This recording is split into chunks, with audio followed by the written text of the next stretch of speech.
Hello বন্ধুরা, আমি সাগরিকা। একদম রেডি হয়ে গেছি রথের মেলায় যাওয়ার জন্য। কয়েকদিন যাবৎ খুব বৃষ্টি ছিল, গোমোট গরমটা কিন্তু রয়েই গেছে। গেটের সামনে এসে দেখি আজ বাড়িতে ফুটতে চলেছে ব্রহ্মকমল অর্থাৎ নাইট কুইন, যেটাকে নিশিপদ্মও বলে। এইটা ফোটা নাকি বলে খুবই শুভ। তা যাই হোক, দেখে একটু আনন্দ পেলাম। তারপরে টোটো ধরে চড়ছি আমরা আমাদের গন্তব্যস্থল অর্থাৎ রথের মেলা। এক্স্যাক্টলি জানি না কত বছর পরে যাচ্ছি। টোটোওয়ালা কাকু গিয়েছিল অযোধ্যা, কাউকে কিছু প্রসাদ দেওয়ার ছিল, দিয়ে দিল। তারপরে আমাদের নিয়ে ছুটলো। এটা কিন্তু NH-31। একটু এগিয়ে গিয়ে বাঁ সাইড দিয়ে ভেতরে যেতে হবে মেলার। আর এই রাস্তায় আমি একবার ক্লাস 8-এ থাকতে জলের মধ্যে পড়ে গেছি। প্রচুর জল জমতো এখানটায়, লজ্জা পেয়েছিলাম। তারপরে আর রথের মেলা আসা হয়নি। রথের মেলাটা এখানেই হয়, গেটের সামনে আমাদের নামিয়ে দিল। প্রচণ্ড ভিড় ছিল, এতটাই রাশ ছিল। তারপরে কিন্তু জগন্নাথ দেবের জন্য গেটের সামনেই বিক্রি হচ্ছে পান, চিনি, কলা। সেটা আমরা কিনে নিয়ে নিলাম, এগিয়ে যাব। আর সেই রবীন্দ্রনাথ ঠাকুরের কবিতাটার কথা মনে আছে তো? আমার কিন্তু ভীষণ মনে পড়ে। রথ ভাবে আমি দেব, পথ ভাবে আমি, মূর্তি ভাবে আমি দেব, হাসে অন্তর্যামী। ছোটোবেলায় ঠাকুমার হাত ধরে প্রচুর এসছি, সেই ট্র্যাডিশনটা কিন্তু রয়ে গেছে। প্রথমেই আমি দেখতে পেয়েছি, গলাটা কিন্তু ভার হয়ে যাচ্ছিল, একটু কাঁদো কাঁদো ভাব হয়ে যাচ্ছিলো। পুরনো স্মৃতিগুলো যেন জেগে উঠছিল। দেখুন, এখানে শাখা পলার থেকে ভাজা গজা আপনি সব কিছু পাবেন। ভীষণ ভালো লাগে। কত ঠাকুমাই তার নাতিপুতির হাত ধরে চলছিল। তবে শহরের লোকের কম আনাগোনা, কিন্তু গ্রামের লোক এখনও পর্যন্ত ট্র্যাডিশনটাকে ধরে রাখছে। ভীষণ ভালো লাগছিল। যত ভেতরে যাচ্ছিলাম আর দেখছিলাম ততই যেন। আর নাতনি বলুন নাতি বলুন, ঠাকুমার সঙ্গে বন্ডিংটা কিন্তু আলাদা রকম থাকে। বাবা মার কাছ থেকে যেটা আপনি ডিমান্ড করে পাবেন না, ঠাকুমা ঠাকুরদার কাছে ডিমান্ড করলে পরে সেই জিনিসটা কিন্তু আগেই পাবেন, যদি তাদের সামর্থ্যের মধ্যে থাকে। তো আমার ঠাকুমাও আমাদের নিয়ে আসতো। আমরা চলে এসেছি রথের সামনে। এবার কিন্তু জগন্নাথ দেবকে আমি উৎসর্গ করব সেই পান, চিনি, কলাটা। তারপরে দেখুন সাইডে কি বিক্রি হচ্ছে, লক্ষ্মীর ভাণ্ডার। এটা কিন্তু দিদির লক্ষ্মীর ভাণ্ডার নয়, মারা খুব কষ্ট করে সংসার চালিয়ে কিছু জমাতো এই ভাণ্ডারে অনেক। আর যখন দরকার পড়তো তখন কিন্তু এই ঘট ভাঙা হতো, আমাদেরও দেওয়া হতো ওই যে 50 পয়সা 1 টাকা। সেটাই আমাদের কাছে অনেক ছিল। তখন ভালো ক্যাফে, ভালো রেস্টুরেন্টে যেতে পারতাম না, কিন্তু সেই জমানো টাকাগুলোই আমাদের কাছে অনেক ছিল। তারপরে দেখুন, এই যে উত্তরবঙ্গে এই ফলগুলো বিক্রি হয়, এটা কি ফল বলে বলুন তো? লটকা না লটকন?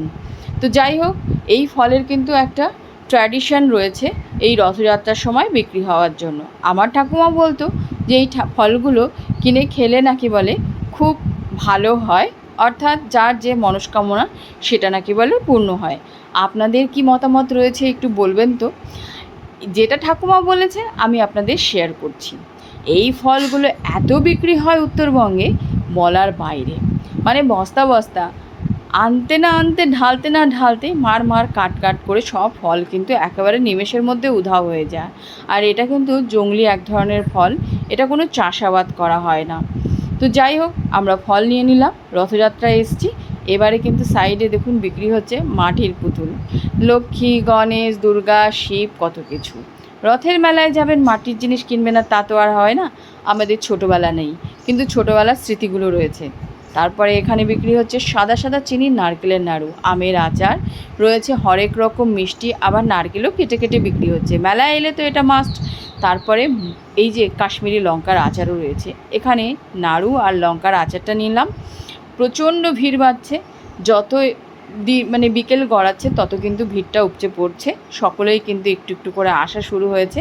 আমরা কিন্তু অনেকক্ষণ আগেই গিয়েছিলাম, এবার কিন্তু আমাদের বেরোনোর পালা। তো আমরা নাড়ু আর অলরেডি ফাইনালি আমরা কিন্তু লঙ্কার আচারটা নিয়ে নিয়েছি। এবারে এলাম জিলিপির দোকানে। মেলা ঘুরে ঘুরে দেখছিলাম জিলিপি কোথায় ভালো পাওয়া যাবে।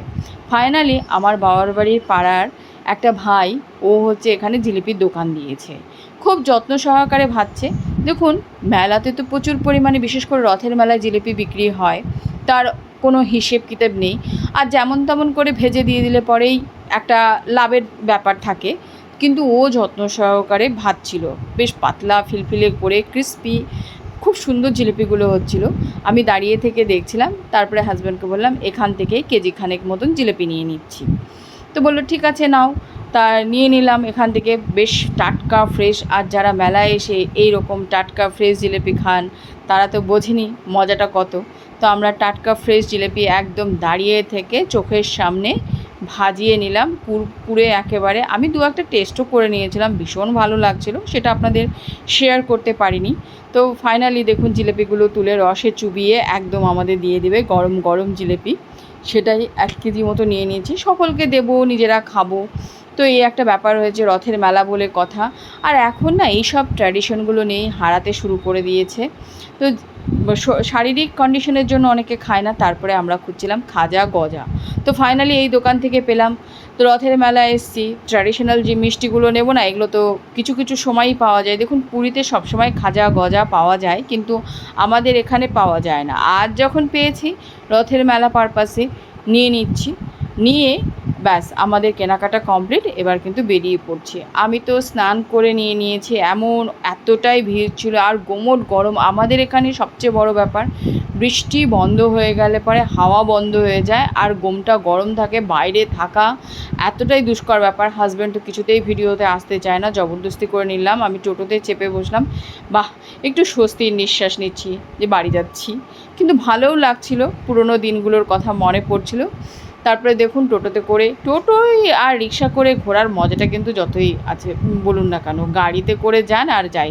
তারপরে এসে ফ্রেশ হয়ে, যেহেতু বাড়িতে ব্রহ্মকমল ফুটেছে, বাড়ির একটু সিংহাসনে ওই ফল মিষ্টি যাই নিয়ে এসেছি সেটা দিয়ে এই ব্রহ্মকমলকেও দিব। দেখুন, বিশ্বাসে মিলায় বস্তু তর্কে বহুদূর। তো আমি যেটা শুনেছি যে এই ফুলে নাকি বলে ব্রহ্মা বিষ্ণু মহেশ্বরের তিনটেরই অস্তিত্ব রয়েছে, তার জন্য এই পূজা। আর এটারও একটা গল্প রয়েছে। আমি প্রাইমারি স্কুলে পড়াশোনা করেছি, যে ওনার যে ওই স্কুলের যে হেডমাস্টার ছিল, আমি ক্লাস 4-এ থাকতে ফার্স্ট হয়েছিলাম, মানে ফার্স্ট হতাম পড়াশোনায়, নো ডাউট একটু ভালোই ছিলাম বলতে গেলে। তো যাই হোক, তখন মাস্টারমশাই আমাকে এনে দিয়েছিল রাত 9টার সময়। এই ফুলগুলো কিন্তু রাতেই ফোটে। তো পাতার সঙ্গে একটা ফুল আর একটা বড় সেই লম্বা পেনগুলো ওঠে, তো ওটাই দিয়েছিল। তখন বাচ্চা ছিলাম, মনে ছিল না যে কী ফুল কী নাম। আমি কিন্তু বোটানির স্টুডেন্ট। তো তো যাই হোক, এখন মনে পড়েছে, কিন্তু মেমোরিতে গেঁথেছিল যে মাস্টারমশাই ফার্স্ট হওয়ার জন্য আমাকে ওই ফুলটা গিফট করেছিল। সেটার নাম কি আমি জানি না, তবে সেই ফুলের অস্তিত্ব নাকি বলে শুভ ফলদায়ক, দায়ক। এটা নাকি বলে বাড়িতে মানে যদি লাগানো হয়, ফুল যদি ফোটে, তার নাকি বলে শুভ ফল পাওয়া যায়। চাক্ষুষ আমরা পেয়েছি এই ফুলটার জন্য, মানে ভালো। আর আমি বলতাম, কিন্তু আমি পাইনি এই গাছটা। যাই হোক, তখন আমি আমার হাজব্যান্ডকে অনেক গল্প শুনিয়েছিলাম, মাস্টারমশাই এরকম একটা সাদা ফুল দিয়েছিল পাতার সঙ্গে। এটা কিন্তু ক্যাকটাস প্রজাতির গাছ, ঠিক আছে।